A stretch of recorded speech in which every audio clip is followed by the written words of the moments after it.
ನೀವೇನಾದ್ರೂ ಸಣ್ಣ ಪುಟ್ಟ ಕೆಲಸ ಮಾಡ್ತಿದ್ದೀರಾ? ಅದ್ರಲ್ಲಿ ನಿಮ್ಗೆ ಸಂಬಳ ಸಾಕಾಗ್ತಿಲ್ವಾ? ಇನ್ಕಮ್ ಏನು ಬರ್ತಿಲ್ವಾ? ಬರೋ ಸಂಬಳದಲ್ಲಿ ಜೀವನ ನಡ್ಸಕ್ ಆಗ್ತಿಲ್ವಾ? ಸೈಡ್ ಬಿಸ್ನೆಸ್ ಮಾಡಿ ಇನ್ಕಮ್ ಗಳಿಸೋ ಆಸೆ ಇದೆನಾ? ಹಾಗಾದ್ರೆ ಚಿಂತೆ ಬಿಟ್ಬಿಡಿ, ರಿಯಲ್ ಎಸ್ಟೇಟ್ ಬಿಸ್ನೆಸ್ಗೆ ಬನ್ನಿ. ಬಿಡುವಿನ ಸಮಯದಲ್ಲಿ ಇನ್ಕಮ್ ಜೊತೆಗೆ ಲಕ್ಷ ಲಕ್ಷ ಸಂಪಾದನೆ ಮಾಡಿಕೊಳ್ಳಿ. ನಿಮ್ ಜೀವನದಲ್ಲಿ ರಿಯಲ್ ಎಸ್ಟೇಟ್ ಹೊಸ ತಿರುವು ಕೊಡುತ್ತೆ.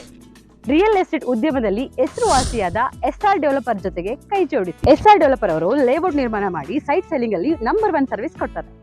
ಡಾಕ್ಯುಮೆಂಟ್ ಪರ್ಫೆಕ್ಟ್ ಇರುತ್ತೆ, ನಿಮ್ ದುಡ್ಡಿಗೆ ಗ್ಯಾರಂಟಿ ಇರುತ್ತೆ, ನಿಮ್ ಫ್ಯೂಚರ್ ಸಹ ಚೆನ್ನಾಗಿರುತ್ತೆ. ಇವರ ಲೇಔಟ್ಗಳು ಇರುವ ಸ್ಥಳ ಲಿಂಗಸ್ಕೂರು, ಮಾನ್ವಿ, ಹಟ್ಟಿ, ಕವಿತಾಳ ಹಾಗೂ ಶಹಾಪುರ. ನೀವು ಯಾವ ಲೊಕೇಶನ್ ಆದ್ರೂ ಕೆಲಸ ಮಾಡಬಹುದು. ಒಂದು ಕರೆ ಮಾಡಿ ಅಥವಾ ಕಚೇರಿಗೆ ಭೇಟಿ ನೀಡಿ. ನೀವು ಒಳ್ಳೆ ಉದ್ಯಮದಲ್ಲಿ ಭಾಗಿಯಾಗಿ ನಿಮ್ಮ ಲೈಫ್ ನ ಲೀಡ್ ಮಾಡ್ಕೊಳ್ಳಿ.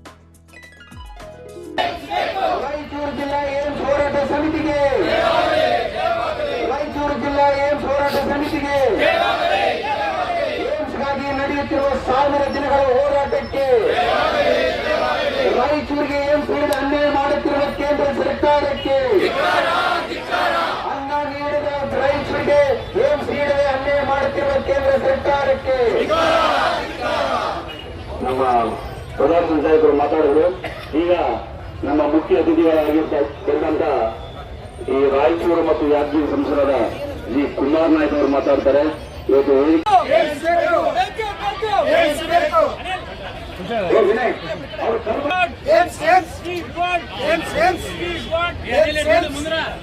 ಮೊನ್ನೆ ದಿವಸ ನಮ್ಮ ಸಂಸದರಾಗಿ ಅಖಿಲ ಭಾರತ ವೈದ್ಯಕೀಯ ವಿಜ್ಞಾನಗಳ ಸಂಸ್ಥೆಯನ್ನು ರಾಯಚೂರಿನಲ್ಲಿಯೇ ಸ್ಥಾಪನೆ ಮಾಡಬೇಕು ಎಂದು ಜಿಲ್ಲಾ ಹೋರಾಟ ಸಮಿತಿ ಹಮ್ಮಿಕೊಂಡಿದ್ದ ಅನಿರ್ದಿಷ್ಟಾವಧಿ ಧರಣಿ ಸತ್ಯಾಗ್ರಹ 1000 ದಿನಗಳನ್ನು ಪೂರೈಸಿದ ಹಿನ್ನೆಲೆಯಲ್ಲಿ ಹಮ್ಮಿಕೊಂಡಿದ್ದ ಬೃಹತ್ ಸಮಾವೇಶವನ್ನು ಉದ್ದೇಶಿಸಿ ಮಾತನಾಡಿದರು.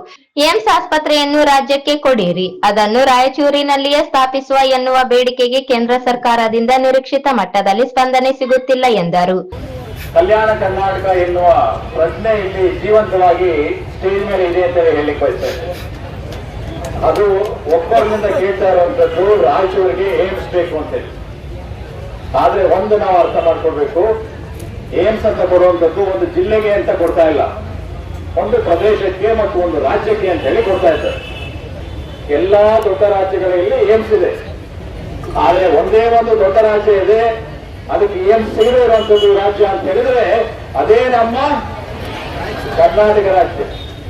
ಕರ್ನಾಟಕ ರಾಜ್ಯದ ಬಗ್ಗೆ ಈ ರೀತಿಯ ಯಾಕೆ ಅವರಿಗೆ ಕಾಳಜಿ ಇಲ್ಲದೆ ಇರುವಂತದ್ದು, ಯಾಕೆ ಒಂದು ರೀತಿಯ ತಾತ್ಸಾರ ಮನೋಭಾವ ಅಂತ ಹೇಳಿ ನನಗಂತೂ ಖಂಡಿತವಾಗಿ ಅರ್ಥವಾಗ್ತದೆ. ನಾವೇನಾದ್ರೂ ನಿಮ್ಗೆ ಒಂದು ಪ್ಯಾಲೇಸ್ ಕಟ್ಕೊಡಿ ಅಂತ ಕೇಳಿದೀವ, ತಾಜ್ಮಹಲ್ ಕಟ್ಕೊಡಿ ಅಂತ ಕೇಳಿದೀವ, ಏನ್ ಕೇಳ್ತಾ ಇದ್ದೀವಿ? ಇಲ್ಲಿ ಜನಕ್ಕೆ, ಈ ಪ್ರದೇಶದ ಜನಕ್ಕೆ ಒಂದು ಆಸ್ಪತ್ರೆ ಕಟ್ಕೊಡಿ ಅಂತ ಕೇಳ್ತಾ ಇದ್ದೀವಿ ಅಷ್ಟೇ. ಒಂದು ಆಸ್ಪತ್ರೆ ಕೊಡಿ ಅಂತ ಕೇಳ್ತಾ ಇದ್ದೀವಿ. ಆಸ್ಪತ್ರೆಗಳಲ್ಲಿ ಒಂದು ಉನ್ನತ ಮಟ್ಟದ ಆಸ್ಪತ್ರೆ ಅಂತ ಹೇಳಿದ್ರೆ ನಮ್ಮ ದೇಶದಲ್ಲಿ ಇರುವಂತದ್ದು all India institute of medical sciences ಅಂತ ಹೇಳಿ, ಏಮ್ಸ್ ಅಂತ ಹೇಳಿ. ನಾವೇನ್ ತಪ್ಪು ಮಾಡಿದ್ದೀವಿ? ಕರ್ನಾಟಕ ರಾಜ್ಯ ಏನ್ ತಪ್ಪು ಮಾಡಿದೆ? ಹೊಸದಾಗಿ ಆಗಿರುವಂತ ಆಂಧ್ರ ಪ್ರದೇಶ ಮತ್ತು ತೆಲಂಗಾಣಕ್ಕೆ ಕೊಡ್ಬೋದಾದ್ರೆ, ಚೆನ್ನೈಗೆ ಅಂದ್ರೆ ತಮಿಳುನಾಡಿಗೆ ಕೊಡ್ಬೋದಾದ್ರೆ, ಬಿಹಾರಕ್ಕೆ ಕೊಡ್ಬೋದಾದ್ರು, ಜಾರ್ಖಂಡ್ ಕೊಡ್ಬೋದು, ಛತ್ತೀಸ್ಗಢ ಕೊಡ್ಬೋದು, ಮಧ್ಯಪ್ರದೇಶ ಕೊಡ್ಬೋದು. ಏನ್ ನನಗೆ ಅರ್ಥ ಅಂತೂ ಆಗ್ತದೆ. ನಾನು ಸಂಸದನಾಗಿ IAS ಆಫೀಸರ್ ಆಗಿ ನಮ್ಗೆ ಅರ್ಥ ಆಗಲ್ಲ ಇದು. ನಾವೇನ್ ಕೇಳ್ತಾ ಇದ್ದೀವಿ? ಆರೋಗ್ಯ ಸುಧಾರಣೆ ಆಗ್ಬೇಕು ಅಂತ ಹೇಳ್ತಾ ಇದ್ದೀವಿ. ನೀವು ತಾನೇ ನಮಗೆ ಹೆಸರಿಟ್ಟಿರುವಂತದ್ದು. ನಾವ್ ಹೇಳ್ತಾ ಇದ್ವಿ ಬ್ಯಾಕ್ವರ್ಡ್ ಡಿಸ್ಟ್ರಿಕ್ಟ್ ಅಂತ ಹೇಳಿ. ನೀವು ನಮ್ಮನ್ನೇನಂತ ನಾಮಕರಣ ಮಾಡಿದ್ರಿ? ಆಸ್ಪಿರೇಷನಲ್ ಡಿಸ್ಟ್ರಿಕ್ಟ್ ಅಂತ ಹೇಳಿದ್ರಿ. ಮಹತ್ವಾಕಾಂಕ್ಷೆ ಜಿಲ್ಲೆ ಅಂತ ಹೇಳಿ. ನಮ್ಗೆ ಏನಪ್ಪ ಮಹತ್ವಾಕಾಂಕ್ಷೆ ಇದೆ? ನಮ್ಗೆ ಒಂದು ಆರೋಗ್ಯ ಕೊಡಿ, ನಮ್ಗೆ ವಿದ್ಯಾಭ್ಯಾಸ ಕೊಡಿ, ಅಷ್ಟೇ ನಮಗೆ ಆಕಾಂಕ್ಷೆ ಇರೋದು. ಮಹತ್ವಾಕಾಂಕ್ಷೆ ಅಂತೇಳಿ ಇದೆಲ್ಲ ನಮ್ಮನ್ನ ಮರಳು ಮಾಡಲಿಕ್ಕೆ ಹೆಸರು ನಾಮಕರಣ ಹೊಸದು ಮಾಡಿದ್ರೆ ಸಾಲದು. ನಮಗೆ ನಾಮಕರಣ ಮಾಡಬೇಡಿ, ನಮಗೆ ದಯವಿಟ್ಟು ನಾಮಕರಣ ಬೇಕಾಗಿಲ್ಲ. ನಮಗೆ ಬೇಕಾಗಿರುವಂಥದ್ದು ಮೂಲಭೂತ ಸೌಕರ್ಯಗಳು, ಮೂಲಭೂತ ಒಂದು ಇನ್ಫ್ರಾಸ್ಟ್ರಕ್ಚರ್ ಬೇಕು. ನಮಗೆ ಆಡಳಿತ ಚೆನ್ನಾಗಿ ನಡೀಬೇಕು, ಆರೋಗ್ಯ ಚೆನ್ನಾಗಿರ್ಬೇಕು, ವಿದ್ಯಾಭ್ಯಾಸ ಚೆನ್ನಾಗಿರ್ಬೇಕು, ಕಾರ್ಖಾನೆಗಳಿರ್ಬೇಕು. ಈ ರೀತಿ ನಮಗೆ ಬೇಕಾಗಿರುವಂಥದ್ದು. ನಾವೇನು ದೊಡ್ಡ ಸಿಂಗಾಪುರ ಆಗಬೇಕು ಅಂತ ಹೇಳಿ ಕೇಳ್ತಾ ಇಲ್ಲ. ಮಹತ್ವಾಕಾಂಕ್ಷಿ ಅಂತ ಸುಮ್ಮನೆ ಹೆಸರಿಟ್ಬಿಟ್ಟ ಇದ್ದೇನು? ಏನಾದ್ರೂ ಒಂದು ಮಾಡಿಲ್ಲ, ಏನಾದ್ರೂ ಒಂದು ಮಾಡಿ. 10 ವರ್ಷ ಅಧಿಕಾರ ಮಾಡ್ತಾ ಇದ್ದೀವಿ. ಇದನ್ನ 10 ವರ್ಷದಿಂದ ನೀವು ಯಾಕೆ ನೆಗ್ಲೆಕ್ಟ್ ಮಾಡಿದ್ದೀರಿ ಅಂತೇಳಿ ನಮಗಂತೂ ಅರ್ಥವಾಗ್ತದೆ. ತೊಂದರೆಗಳು ನಮ್ಮ ರಾಯಚೂರಿನಲ್ಲಿ ಇಡೀ ರಾಜ್ಯದಲ್ಲಿಯೇ ಅತ್ಯಂತ ಹೆಚ್ಚಿನದಾಗಿದೆ. ಅನಾರೋಗ್ಯ ಹೆಚ್ಚಿದೆ, ತಾಯಿ ಮರಣದ ಪ್ರಮಾಣ ಜಾಸ್ತಿ ಇದೆ, ಮಕ್ಕಳ ಶಿಶು ಮರಣ ಪ್ರಮಾಣ ಜಾಸ್ತಿ ಇದೆ. ಇದೆಲ್ಲ ಇರುವಂತ ಸಂದರ್ಭದಲ್ಲಿ ನಾವು ಮಾಡಬೇಕಾಗಿರುವಂತ ಕೆಲಸ ಅಂತ ಹೇಳಿದ್ರೆ ಆರೋಗ್ಯದ ಕೋಟೆಯನ್ನ ರಾಯಚೂರಲ್ಲಿ ಭದ್ರಪಡಿಸಬೇಕು. ಅದು ಹಳೆಯ ಕೋಟೆ ನಮ್ಮ ಹಿರಿಯರು ಕಟ್ಟಿದಂಥದ್ದು. ನಾವು ಕಟ್ಟಬೇಕಾಗಿರೋ ಕೋಟೆ ಅಂತ ಹೇಳಿದ್ರೆ ಪ್ರಜಾಪ್ರಭುತ್ವದ ಕೋಟೆ. ಪ್ರಜಾಪ್ರಭುತ್ವದ ಕೋಟೆಗಳಿಗೆ ಮೊಟ್ಟ ಮೊದಲನೇದಾಗಿ ಶಿಕ್ಷಣ ಮತ್ತು ಆರೋಗ್ಯ. ಶಿಕ್ಷಣ ಮತ್ತು ಆರೋಗ್ಯ ನಾವು ಕಟ್ಟಬೇಕಾಗಿರುವಂತಹ ದೊಡ್ಡ ಕೋಟೆಗಳು. ನಗರ ಶಾಸಕ ಡಾಕ್ಟರ್ ಶಿವರಾಜ್ ಪಾಟೀಲ್ ನನ್ನ ಹಾಗೂ ನಮ್ಮ ಪಕ್ಷದ ಬೆಂಬಲ ಏಮ್ಸ್ ಹೋರಾಟಕ್ಕೆ ಇದೆ. ಜಿಲ್ಲಾ ಕೋರ್ ಕಮಿಟಿಯಲ್ಲಿ ದೆಹಲಿಗೆ ನಿಯೋಗ ಕರೆದೊಯ್ಯಲು ತೀರ್ಮಾನಿಸಲಾಗಿದೆ ಎಂದರು. ಇವತ್ತು ಏನ್ ಸ್ಥಾಪನೆ ಆಗಬೇಕು ಅಂತೇಳಿ ನಾವು ಹೋರಾಟ ಮಾಡುವ ಮುಂಚೆ ನಮ್ಮ ಗಮನಕ್ಕೆ ಬಂದಾಗ ನಾವು ಕೇಂದ್ರ ಸರ್ಕಾರಕ್ಕೆ ಹೋದಾಗ ಕಾರ್ಪೊರೇಷನ್ ಇದೆ ಏನಂತ ಕೇಳಿದ್ರು, ಏರ್ಪೋರ್ಟ್ ಇದೆ ಏನಂತ ಕೇಳಿದ್ರು. ಇವೆಲ್ಲವೂ ಆಗಬೇಕು ಅಂತೇಳಿ ಕಳೆದ ಬೊಮ್ಮಾಯಿ ಸಾಹೇಬ್ರ ಫೆಬ್ರವರಿ ಬಜೆಟ್ ನಲ್ಲಿ ನಾವು ರಾಯಚೂರು ನಗರ ಸಭೆಯನ್ನ ಕಾರ್ಪೊರೇಷನ್ ಮಾಡಬೇಕಂತೇಳಿ ಬಜೆಟ್ ನಲ್ಲಿ ಅನೌನ್ಸ್ ಮಾಡಿದಂತ ಏಕೈಕ ಸರ್ಕಾರ ಯಾವ್ದಾದ್ರೆ ಅದು ಮಾನ್ಯ ಬಿಜೆಪಿ ನಮ್ಮ ಬೊಮ್ಮಾಯಿ ಸರ್ಕಾರ ಅಂತ ಹೇಳಲಿಕ್ಕೆ ಬಯಸ್ತೇನೆ ನಾನು. ಅಂತ ಕಾರ್ಯಕ್ರಮದ ಕೈಪಿಡಿಯಲ್ಲಿ ಬೊಮ್ಮಾಯಿ ಸಾಹೇಬರು ರಾಯಚೂರಿಗೆ ಕಾರ್ಪೊರೇಷನ್ ಮಾಡ್ಬೇಕಂತೇಳಿ ಅನೌನ್ಸ್ ಮಾಡಿ ಬರೀ ನಾವ್ ಏನ್ ಮಾಡಿದೀವಿ, ನಾವು ಮುಂದೆ ಎಲ್ಲಿ ಹೋಗ್ತದ ನಮ್ಮ ರಾಯಚೂರು, ನಾವು ಜಗಳಾಡ್ಕೊಂಡಿದ್ರೆ ಏನಾಗೋದಿಲ್ಲ. ನಾವೆಲ್ಲ ಒಟ್ಟಿಗೆ ಹೋರಾಟ ಮಾಡಿದ್ರೆ ಮಾತ್ರ ರಾಯಚೂರು ಅಭಿವೃದ್ಧಿ ಸಾಧ್ಯ. ಆ ನಿಟ್ಟಿನಲ್ಲಿ ನನ್ನ ಸಂಪೂರ್ಣ ಸಹಕಾರ ಹೋರಾಟ ಸಮಿತಿಗೆ ಇರ್ತದೆ ಅಂತ ಹೇಳಿಕೆ ಬಯಸ್ತೇನೆ ನಾನು. ಸಂಪೂರ್ಣ ಸಹಕಾರ ಯಾವ ತ್ಯಾಗಕ್ಕೂ ನಾನು ಸಿದ್ಧ ಇದ್ದೀನಿ. ಇವತ್ತು ಅಧಿಕಾರ ಮುಖ್ಯ ಅಲ್ಲ, ಪಕ್ಷ ಮುಖ್ಯ ಅಲ್ಲ, ನಮಗೆ ನಮ್ಮ ರಾಯಚೂರು ಜಿಲ್ಲೆ ಮುಖ್ಯ, ರಾಯಚೂರು ನಗರ ಮುಖ್ಯ ಅಂತ ಹೇಳಿಕೆ ಬಯಸ್ತೇನೆ ನಾನು. ಸುಮ್ಮನೆ ನಾವು ಬಂದು ಸ್ಟೇಜ್ ನಲ್ಲಿ ಮಾತಾಡಿ ಗರ್ವ ಕೊಚ್ಕೊಂಡು ಮಾತಾಡೋದು ಇಂಪಾರ್ಟೆಂಟ್ ಅಲ್ಲ. ಇವತ್ತು ನಾವು ಏನು ಕೆಲಸ ಮಾಡ್ತೀವಿ, ನಮ್ಮ ತ್ಯಾಗ ಎಷ್ಟು, ನಮ್ಮ ಶ್ರದ್ಧೆ ಎಷ್ಟು, ನಮ್ಮ ನಿಷ್ಠೆ ಎಷ್ಟು ಈ ರಾಯಚೂರಿನ ಜನರಿಗೆ ಅಂತ ತೋರಿಸಿಕೊಡುವಂತ ಕಾಲ ಮುಂದೊಂದು ದಿನ ಬರ್ತದ, ತೋರಿಸಿಕೊಡೋಣ ಅಂತ ಹೇಳಿಕೆ ಬಯಸ್ತೇನೆ. ಇವತ್ತು ನಾವು ರಾಯಚೂರು ಜಿಲ್ಲಾ ಬಿಜೆಪಿ ಘಟಕದ ಕೋರ್ ಕಮಿಟಿ ಸಭೆ ಕರೆದಿದ್ದೆ ನಾನು. ಇವತ್ತು ಕೋರ್ ಕಮಿಟಿ ಸಭೆಯಲ್ಲಿ ಎಲ್ಲರೂ ನಾವು ಮಾಜಿ ಶಾಸಕರು ಮಾಜಿ ಎಂಪಿಗಳು ಎಲ್ಲರೂ ಭಾಗವಹಿಸಿದೆವು. ಭಾಗವಹಿಸಿ ತೀರ್ಮಾನ ತೆಗೆದುಕೊಂಡಿದ್ದೇವೆ. ನಮ್ಮ ಬಿಜೆಪಿ ಪಕ್ಷದ ವತಿಯಿಂದ ಸಪರೇಟ್ ಡೆಲಿಗೇಷನ್ ನಾವು ಕೇಂದ್ರ ಸರ್ಕಾರಕ್ಕೆ ಹೋಗಿ ಅಲ್ಲಿನ ಮುಖ್ಯಮಂತ್ರಿ, ಅಲ್ಲಿನ ಪ್ರಧಾನಮಂತ್ರಿಗಳನ್ನ, ಹೋಮ್ ಮಿನಿಸ್ಟರ್ನ ಮತ್ತು ಸಂಬಂಧಪಟ್ಟಂತ ಇಲಾಖೆಯ ಸಚಿವರನ್ನ ಭೇಟಿಯಾಗಿ ರಾಯಚೂರಿಗೆ ಏಮ್ಸ್ ಕೊಡಬೇಕು ಅನ್ನೋ ಒತ್ತಾಯ ನಾವು ಮಾಡ್ತೇವೆ ಅಂತೇಳಿ ತೀರ್ಮಾನ ಕೈಗೊಂಡಿದ್ದೇವೆ.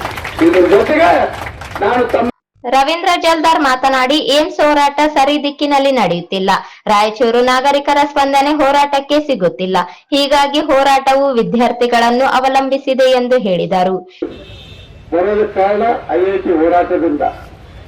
ಆ ಐಐಟಿ ಹೋರಾಟಕ್ಕೆ ಇಲ್ಲಿ ನಾವು ತನು ಮನ ಧನದಿಂದ ಹೋರಾಟ ಮಾಡಿ ಕೇಸ್ಗಳಾಕೊಂಡು ಕೋರ್ಟ್ ತಿರುಗಿದ ಒಂದು ಇತಿಹಾಸ ಇದೆ. ಯಾಕೆ ಕಳಿಸ್ತಾ ಇದೆ ನೆನಪಿಸ್ತಾ ಇದ್ದೀನಿ ನಿಮಗೆ ನಾನು ಇವತ್ತಿನ ಘಟನೆ ಖಂಡಿಸ್ತಾ ಇದ್ದೀನಿ. ಯಾಕಂದ್ರೆ ಈ ಒಂದು ಹೋರಾಟಕ್ಕೆ 1000 ಜನ ಗಚ್ಚಬೇಕಾದ್ರೆ ಯಾವ ರೀತಿ ಕಷ್ಟಪಟ್ಟು ಕೊಟ್ಟಿದ್ದೆ, ಅದಕ್ಕೆ ನಾನು ವೆಲ್ಕಮ್ ಮಾಡ್ತೀನಿ, ಅದಕ್ಕೆ ನಾನು ತಲೆ ಬಾಗಿಸ್ತೀನಿ. ಆದ್ರೆ ರಾಯಚೂರು ಜನ ಐಐಟಿ ಸಲ ಹೋರಾಟ ಮಾಡಿದಾಗ ಪ್ರತಿ ಸಮಾಜದವರು ಒಂದೊಂದು ದಿನ ಬಂದು ಒಂದೊಂದು ರಾಷ್ಟ್ರ ಮಾಡಿ ಹಲವಾರು ಹೋರಾಟಗಳು ಮಾಡಿದ ಒಂದು 89 ದಿನ ಮಾಡಿದಂತ ಒಂದು ಇತಿಹಾಸಕ್ಕೆ ಟ್ರಿಬಲ್ ಐಟಿ ಬಂದಿದ್ದ ಒಂದು ಐತಿಹಾಸಿಕವಾದಂತ ಜಯ ನಮ್ಮ ಹೋರಾಟಕ್ಕೆ ಸಿಕ್ಕಿದ್ದ ಒಂದು ವಿಷಯ. ಅದೇ ರೀತಿಯಾಗಿ ಇವತ್ತಿನ ದಿನ ಈ ಏಮ್ಸ್ಗಾಗಿ ತಾವೇನು ಹೋರಾಡ್ತಾ ಇದ್ರಲ್ಲ, ಇದಕ್ಕೆ ನಮ್ಮ ಬೆಂಬಲ ಈಗಾಗಲೇ ಹಲವಾರು ಸಲ ಬಂದಿದ್ದೀವಿ, ವ್ಯಕ್ತಪಡಿಸಿದ್ದೀವಿ. ಆದರೆ ರಾಯಚೂರಿನ ಜನ, ಜಿಲ್ಲೆಯ ಜನ ರಾಜಕೀಯವಾಗಿ ಯಾರು ಏನ್ ಮಾಡ್ತಾ ಇದಾರೆ ಅನ್ನೋದೇ ಎಲ್ಲ ಮೀಡಿಯಾ ಮುಖಾಂತರ ಎಲ್ಲ ಗೊತ್ತಿದ್ದ ವಿಷಯ ಇದೆ ಇದರಲ್ಲಿ. ಆದ ಕಾರಣ ಇಷ್ಟೇ ಹೇಳಿ ಬಯಸ್ತಾ ಇದ್ದೀನಿ. ಈ ಒಂದು ಹೋರಾಟಕ್ಕೆ 1000 ದಿನ ಆದ ಕಾರಣ ಇನ್ನು 1001ನೇ ದಿನ ಯಾವ ರೀತಿ ಮಾಡಬೇಕಂತ ಒಳ್ಳೆ ರೀತಿಯಿಂದ ರೂಪಿಸಿ ಪ್ರತಿ ವಾರ್ಡಿನಿಂದ ಬರವನ್ನು ಮಾಡ್ರಿ. ಅದಕ್ಕೆ ಯಾವ ರೀತಿ ಸಹಕಾರ ನಮ್ಮ ಶಾಸಕರನ್ನ ಅವೆಲ್ಲ ಸೇರ್ತೀವಿ, ನಿಮ್ ಜೊತೆಗಿರ್ತೀವಿ. ಶಾಸಕರಿದ್ದಾರೆ, ಸದಸ್ಯರು, MP ಸಾಹೇಬರಿರ್ತಾರ, ಎಲ್ಲರೂ ಸೇರಿ ಮಿನಿಸ್ಟರ್ಗಳಿದ್ದಾರೆ. ಹಿಂಗಾಗಿ ಈ ಬರೋ ದಿನಗಳಲ್ಲಿ ಒಳ್ಳೆ ರೀತಿಯಿಂದ ಮಾಡೋಣ ಅಂತ ನಿಮ್ಗೆ ಹೇಳ್ತಾ ಇದ್ದೀವಿ. ಆದ ಕಾರಣ ಎಲ್ಲರೂ ನಮಗ ಸಹಕಾರ ಇದೆ, ನಾವು ನಿಮ್ ಜೊತೆ ಸಹಕಾರ ಮಾಡ್ತೀವಿ ಅಂತ ಹೇಳಿ ಬಯಸ್ತಾ ಇದ್ದೀವಿ. ಯುವ ಮುಖಂಡ ರವಿ ಬೋಸರಾಜ್ ಮಾತನಾಡಿ ಏಮ್ಸ್ಗಾಗಿ ಸಂಸದ ಜಿ ಕುಮಾರ್ ನಾಯಕ್ ಅವರು ರಾಜ್ಯ ಮಟ್ಟ ಹಾಗೂ ರಾಷ್ಟ್ರೀಯ ಮಟ್ಟದಲ್ಲಿ ಧ್ವನಿ ಎತ್ತುವ ಕೆಲಸ ಮಾಡುತ್ತಿದ್ದಾರೆ. ಅದೇ ರೀತಿ ಬಸವರಾಜ್ ಕಳಸ, ಅಶೋಕ್ ಕುಮಾರ್ ಸಿಕೆಜೆ ಹಾಗೂ ಚಾಮರಾಜ್ ಮಾಲಿ ಪಾಟೀಲರ ಆದಿಯಾಗಿ ಹೋರಾಟಗಾರರ ಶ್ರಮದ ಫಲವಾಗಿ ಇಂದು ಈ ಹೋರಾಟ 1000 ದಿನಗಳನ್ನು ತಲುಪಿದೆ. ಅವರೆಲ್ಲರೂ ಅಭಿನಂದನಾರ್ಹರು ಎಂದರು. ಈ ಹೋರಾಟ ಸಮಿತಿ ಅಧ್ಯಕ್ಷರಾದಂತ ಶ್ರೀ ಬಸವರಾಜ್ ಕಳಸ ಅವರಿಗೆ ನಾವು ಧನ್ಯವಾದ ಹೇಳ್ಬೇಕಾಗ್ತದೆ. ಪ್ರತಿಯೊಬ್ಬರು ಯುವಕರೆಲ್ಲ ಕೂತಿಯವರೆಲ್ಲ ಎದ್ದಿಂತಿ ಹೊತ್ತು ಈ ಒಂದು ಹೋರಾಟಕ್ಕೆ ಬಲ ಕೊಟ್ಟು ನಮ್ಮ ರಾಯಚೂರು ಸಂಬಂಧ ಇವತ್ತು ಅವರೆಲ್ಲರೂ ನಮ್ಮ ಜನರು ಹೋರಾಟ ಮಾಡ್ತಾ ಇದ್ದಾರೆ. ನಾವೆಲ್ಲರೂ ಅವರಿಗೆ ಎದ್ದಿಂತವರಿಗೆ ನಾವು ಧನ್ಯವಾದ ಹೇಳ್ಬೇಕಾಗ್ತದೆ. ರಾಯಚೂರಿನ ಇತಿಹಾಸದಲ್ಲಿ ಕೆಲಸ ಕಾರ್ಯಗಳು ಆಗ್ಬೇಕಾದ್ರೆ ಅದಕ್ಕೆ ಹೋರಾಟ ಬಹಳ ಮುಖ್ಯ. ಆದ್ರೆ ಸತತವಾಗಿ 1000 ದಿನ ಸತತವಾಗಿ ಹೋರಾಟ ಮಾಡಿ ಅವರು ಮತ್ತೆ ಅಶೋಕ್ ಜೈನ್ ಅವರು ಮತ್ತೆ ಅವರ ಬೆಂಬಲಿಗರು ಇವತ್ತು ನಾವು ಮರಿಬಾರ್ದು. ಸಾಕಷ್ಟು ಜನರು ಈ ಒಂದು ಹೋರಾಟಕ್ಕೆ ಕೈ ಜೋಡಿಸಿದ್ದಾರೆ. ನಮ್ಮಂತ ರಾಜಕಾರಣಿಗಳು ಕುತ್ಕೊಂಡ್ರೆ ಇವತ್ತು ಸಂಘ ಸಂಸ್ಥೆಗಳು ಇರ್ಬೋದು, ರೈತ ಸಂಘ ಅಂತ ಯಾವತ್ತೂ ಯಾವುದೇ ರಾಯಚೂರಿನ ವಿಷಯ ಇರ್ಬೋದು, ದೀನದಲಿತರ ವಿಷಯ ಇರ್ಬೋದು, ಅದಕ್ಕೆಲ್ಲ ಯಾವತ್ತೂ ಚಾಮರಾಜ ಪಾಟೀಲ್ ಅವರು ಯಾವತ್ತೂ ಈ ಜಿಲ್ಲೆ ಪರವಾಗಿ, ಈ ಜಿಲ್ಲೆ ಜನತೆ ಪರವಾಗಿ ಯಾವತ್ತೂ ನಿಂತಿದ್ದಾರೆ. ಅವರಿಗೂ ನಾವು ಧನ್ಯವಾದ ಹೇಳಬೇಕಾಗ್ತದೆ. ಯುವಕರು, ವಿದ್ಯಾರ್ಥಿಗಳು, ವಿದ್ಯಾರ್ಥಿನಿಗಳು ಪ್ರತಿಯೊಂದು ಯಾವುದೇ ಒಂದು ದಿವಸ ಈ ಹೋರಾಟಕ್ಕೆ ಬೆಂಬಲ ಮತ್ತೆ ಬಲ ಕೊಡಬೇಕಾದ್ರೆ ಆ ಸಂಸ್ಥೆಗಳು ಮತ್ತೆ ವಿದ್ಯಾರ್ಥಿಗಳಂತ ಹೇಳ್ಬೇಕಾಗ್ತದೆ ಇವತ್ತು.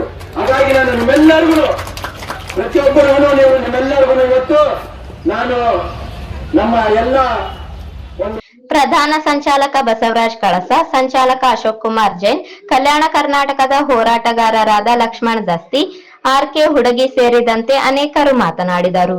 ಇದು ನಮ್ಮ ಬೇಡಿಕೆ ಇದೆ. ಇದರಲ್ಲಿ ಯಾವುದೇ ಪಕ್ಷಪಾತ ಇಲ್ಲ. ಇದರಲ್ಲಿ ಕಾಂಗ್ರೆಸ್, ಬಿಜೆಪಿ, ಜೆಡಿಎಸ್ ಎಲ್ಲ ಭಾವನೆಗಳು ನಮ್ಮಲ್ಲಿ ಯಾರ ಬಲ್ಲಿಲ್ಲ. ಇದು ನಮ್ಮ ಹಕ್ಕು. ಇದು ನಾವು ಕೇಳಬೇಕಾದದ್ದು ನಮ್ಮ ಹಕ್ಕು. ಯಾಕಂದ್ರೆ ನಮ್ಗೆ ಅವಶ್ಯಕತೆ ಇದೆ. ಹೀಗಾಗಿ ಇಲ್ಲಿವರೆಗೆ ಏನು ಹೋರಾಟ ನಡೀತಾ ಇದೆ, ಈ ಹೋರಾಟದ ಒಂದು ಇವತ್ತ ಸ್ವರೂಪವೇ ಬದಲಾವಣೆ ಆಗ್ತಾ ಇದೆ. ಇದನ್ನು ನಾವು ಕೂಡ ಈಗ ನಮ್ಮ ಶಾಸಕ ಮಿತ್ರರಿದ್ದಾಗ ಶಿವರಾಜ್ ಪಾಟೀಲ್, ಡಾಕ್ಟರ್ ಶಿವರಾಜ್ ಪಾಟೀಲ್ ಇದ್ದಾಗ ಹೋರಾಟ ಸಮಿತಿಯಲ್ಲಿ ನಾವು ಬಹಳ ಸೀರಿಯಸ್ ಆಗಿ ಈ ಸಬ್ಜೆಕ್ಟ್ ಅನ್ನು ತಗೊಂಡಿದ್ದೀವಿ. ತೋಳಿಗೆ ನಿಯೋಗ ಪಕ್ಷದಿಂದ ಹೋಗೋದ ಜೊತೆಯಲ್ಲಿ ಎಲ್ಲಾ ಪಕ್ಷಾತೀತವಾಗಿ ಯಾರು ಬಂದರೂ ಕೂಡ ಅವರೆಲ್ಲರೂ ಭಾಗವಹಿಸಿ ತೇಲಿಗೆ ಹೋಗಿ ಕೇಳಬೇಕಾದ ನಮ್ಮ ಹಕ್ಕನ್ನ ನಾವು ಕೇಳಕ್ಕೆ ನಾವೆಲ್ಲರೂ ಸಿದ್ಧರಾಗಿದ್ದೀವಿ. ಹೋಗೋಣ.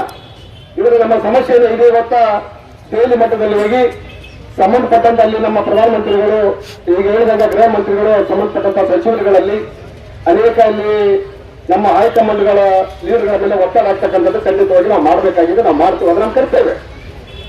ನಿಮ್ಮೆಲ್ಲರ ಇದೇ ಸಮಸ್ಯೆ ಅಲ್ಲ, ಇದು ನಮ್ಮ ಸಮಸ್ಯೆ. ಇದು ನಮ್ಮ ಜಿಲ್ಲೆಯ ಸಮಸ್ಯೆ ಇರ್ತಕ್ಕಂಥದ್ದು. ಪ್ರತಿ ನಮ್ಮ ತಾಲೂಕಿನ ಪ್ರತಿ ಹಳ್ಳಿಗಳಿಗೆ, ಪ್ರತಿಯೊಬ್ಬರಿಗೂ ಅವಶ್ಯಕತೆ ಇರ್ತಕ್ಕಂಥದ್ದು. ಈ ಇಂಥ ಹಂತ ಇವತ್ತು ನಮ್ಗೇನು ಇವತ್ತ ಇಲ್ಲಿ ತೀರ್ಮಾನಗಳಾಗಬೇಕು. ಇವತ್ತ ಒಂದು ನಮ್ಮ ಪೂರ್ಣ ಅವಕಾಶ ಸಿಗೋವರೆಗೂ ಕೂಡ ಅನುಸರವಾಗಿ ನಾವು ಯಾವತ್ತೂ ಹೋರಾಟ ಮಾಡಕ್ಕೆ ಸಿದ್ಧರಾಗಿದ್ದೀವಿ.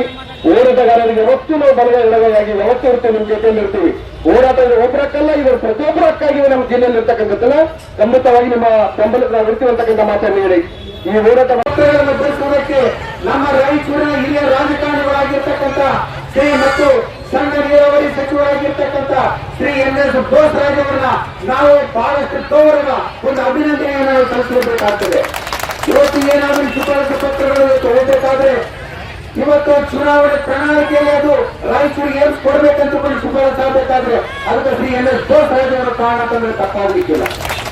ಅದಕ್ಕೆಲ್ಲದಕ್ಕೂ ಪ್ರೇರಣಾ ಶಕ್ತಿಯಾಗಿ ಇವತ್ತಿನ ನಮ್ಮ ಹೋರಾಟಕ್ಕೆ ಒಂದು ಶಕ್ತಿಯನ್ನು, ಸ್ಫೂರ್ತಿಯನ್ನು ತುಂಬಿರ್ತಕ್ಕಂಥ ನಮ್ಮ ಯುವ ನಾಯಕರು, ಸರ್ವರ ನಾಯಕರಾಗಿರ್ತಕ್ಕಂಥ ಶ್ರೀ ರವಿ ಬೋಸರಾಜ್ ಅವರು ಇವತ್ತು ನಿಜವಾಗ್ಲೂ ಕೂಡ ನಮ್ಗೆಲ್ಲರಿಗೂ ಸ್ಫೂರ್ತಿಯನ್ನು ತಂದುಕೊಂಡಿರ್ತಕ್ಕಂಥವರಿಗೆ ಇವತ್ತು ನಾವು ಬಹಳ ಅಭಿನಂದನೆಯನ್ನ. ಇದಕ್ಕೂ ಮೊದಲು ಕರ್ನಾಟಕ ಸಂಘದಿಂದ ಹೋರಾಟ ಪ್ರತಿಭಟನಾ ಮೆರವಣಿಗೆ ಸತ್ಯಾಗ್ರಹ ವೇದಿಕೆಯವರೆಗೂ ಸಾಗಿ ಬಂತು. ನಂತರ ಸಮಾವೇಶವಾಗಿ ಮಾರ್ಪಟ್ಟಿತು. ವೇದಿಕೆಯಲ್ಲಿ ನಗರಸಭೆ ಉಪಾಧ್ಯಕ್ಷ ಸಾಜಿದ್ ಸಮೀರ್, ಕಲಬುರಗಿಯ ಶರಣಬಸಪ್ಪ ಅಪ್ಪ, ಶಿಕ್ಷಣ ಸಂಸ್ಥೆಯ ಕಾರ್ಯದರ್ಶಿ ಬಸವರಾಜ್, ಕಾಂಗ್ರೆಸ್ ಮುಖಂಡರಾದ ನರಸಿಂಹಲು ಮಾಡಗಿರಿ, ವಿಶ್ವನಾಥ್ ಪಟ್ಟಿ, ಹೋರಾಟಗಾರರಾದ John Wesley, Vinay Kumar Chitragara, M R Bheri, Narasappa Badiyal, Arif Miya Nelahal, Mohammad Isaq, Venkatareddy, Venkayya Shetty Hosapete, Parashuram, Ramesh Rao Kallur, Rajashekhar Nayak ಸೇರಿದಂತೆ ಹಲವಾರು ನಾಯಕರು ವೇದಿಕೆಯನ್ನು ಅಲಂಕರಿಸಿದ್ದರು. ವಿವಿಧ ಶಾಲಾ ಕಾಲೇಜುಗಳ ಮಕ್ಕಳು ಹೆಚ್ಚಿನ ಸಂಖ್ಯೆಯಲ್ಲಿ ಪಾಲ್ಗೊಂಡಿದ್ದರು. 1,000 ದಿನಗಳಲ್ಲಿ ನಿರಂತರ ಯಂತ್ರಿಸದವಳಿ ಸತ್ಯಾಗ್ರಹಕ್ಕೆ ಯಾತಕ್ಕಾಗಿ ಹೋರಾಟ, ಯಾತಕ್ಕಾಗಿ ಹೋರಾಟ, ಎಲ್ಲಿಯವರೆಗೆ ಹೋರಾಟ.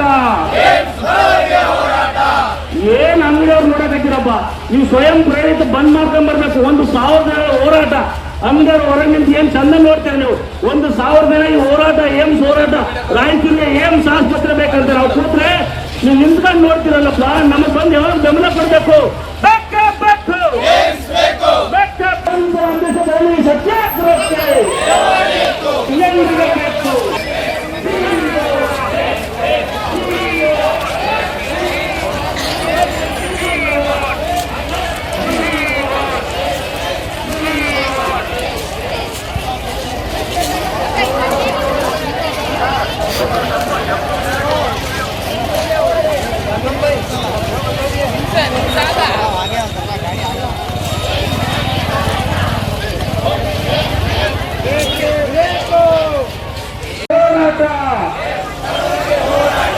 ಎಲ್ಲಿಯವರೆಗೆ ಹೋರಾಟ, ಎಲ್ಲಿವರೆಗೆ ಹೋರಾಟ.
ಎಲ್ಲಿಯವರೆಗೆ ಹೋರಾಟ,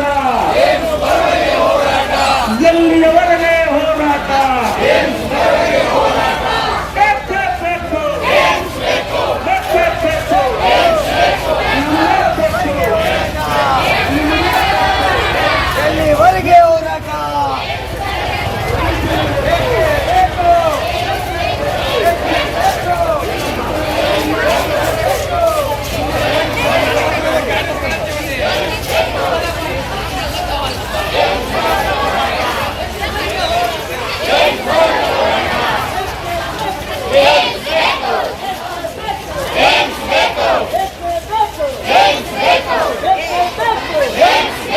ಎಲ್ಲಿವರೆಗೆ ಹೋರಾಟ.